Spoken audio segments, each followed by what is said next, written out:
राधे राधे, जय श्री कृष्णा। पिछले एपिसोड में हमने जाना कि भगवान श्री कृष्ण ने अपनी दिव्यता और महिमा का वर्णन किया था। उन्होंने बताया कि वो इस सृष्टि के हर कण में मौजूद हैं। आज हम गीता की इस यात्रा के सबसे अद्भुत और महत्वपूर्ण पड़ावों पर पहुंचेंगे। हम 11वें अध्याय में भगवान के विराट रूप को देखेंगे और 12वें अध्याय में समझेंगे कि सच्ची भक्ति क्या है। अध्याय 11, विश्व रूप दर्शन योग। जब ब्रह्मांड एक रूप में समा गया, जब अर्जुन ने कृष्ण की महिमा के बारे में सुना तो उनका मन पूरी तरह भक्ति से भर गया। लेकिन फिर भी उनके मन में जिज्ञासा थी। अर्जुन ने कहा, हे कृष्ण, आप जो कहते हैं कि आप ही सब कुछ हैं, क्या आप मुझे अपना वह दिव्य रूप दिखा सकते हैं? यह सवाल बहुत गहरा है। हम सब भगवान को देखना चाहते हैं। हम सोचते हैं कि अगर भगवान हमारे सामने आ जाए तो हमारा जीवन बदल जाएगा। कृष्ण ने अर्जुन के इस अनुरोध को स्वीकार किया। विराट रूप का दर्शन। कृष्ण अर्जुन को दिव्य दृष्टि देते हैं क्योंकि सामान्य आंखों से यह रूप देखना असंभव था। और फिर कृष्ण अपने विराट रूप को प्रकट करते हैं। कल्पना कीजिए, अर्जुन ने देखा करोड़ों सूरज एक साथ चमक रहे हैं। उन्होंने देखा ब्रह्मांड के सभी ग्रह, तारे, देवता, राशि और सभी जीव एक ही रूप में समाये हुए हैं। उन्होंने देखा सृष्टि का निर्माण, पालन और संहार सब एक साथ हो रहा है। उन्होंने देखा काल के रूप में कृष्ण सभी योद्धाओं को अपने मुंह में समाते हुए मानो सब कुछ नष्ट हो रहा हो। अर्जुन इस रूप को देखकर डर गए। वो कांपने लगे। उन्होंने देखा कि कृष्ण के विराट रूप में उनके सभी गुरु भीष्म और द्रोणाचार्य और उनके सभी भाई कौरव भी समाये हुए हैं। अर्जुन समझ गए कि यह युद्ध पहले ही तय हो चुका है और वो सिर्फ एक माध्यम है। यह दर्शन हमें क्या सिखाता है? भगवान सभी कर्मों के परिणाम पहले से जानते हैं। सृष्टि में सब कुछ एक है।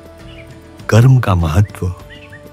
हमें रिजल्ट की चिंता नहीं करनी चाहिए, बल्कि अपनी मेहनत और लगन पर ध्यान देना चाहिए। आज की युवा पीढ़ी के लिए संदेश।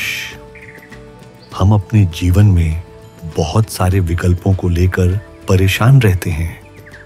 गीता का यह अध्याय सिखाता है कि जो भी करते हैं वो सब एक बड़ी योजना का हिस्सा है।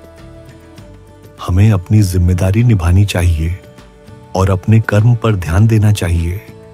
अध्याय 12, भक्ति योग। प्रेम और भक्ति का मार्ग। विराट रूप देखने के बाद अर्जुन का डर खत्म हो गया। उनके मन में एक नया सवाल आया। अर्जुन ने पूछा, हे कृष्ण, जो भक्त आपकी भक्ति करते हैं और जो भक्त आपके निराकार रूप की पूजा करते हैं, उन दोनों में श्रेष्ठ कौन है?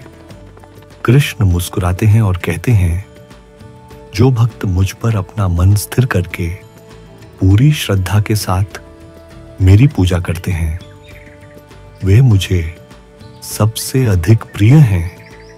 सच्चे भक्त के लक्षण, वह किसी से द्वेष नहीं करता। वह सभी प्राणियों के प्रति दयालु होता है। वह अहंकार से मुक्त होता है।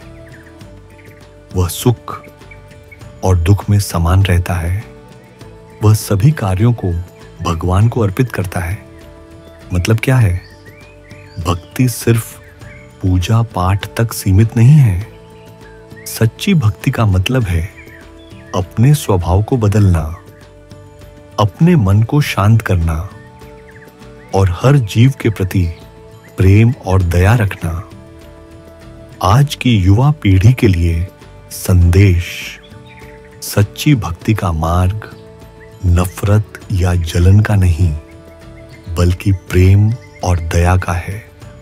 भगवान को पाने का सबसे सुंदर रास्ता प्रेम का है।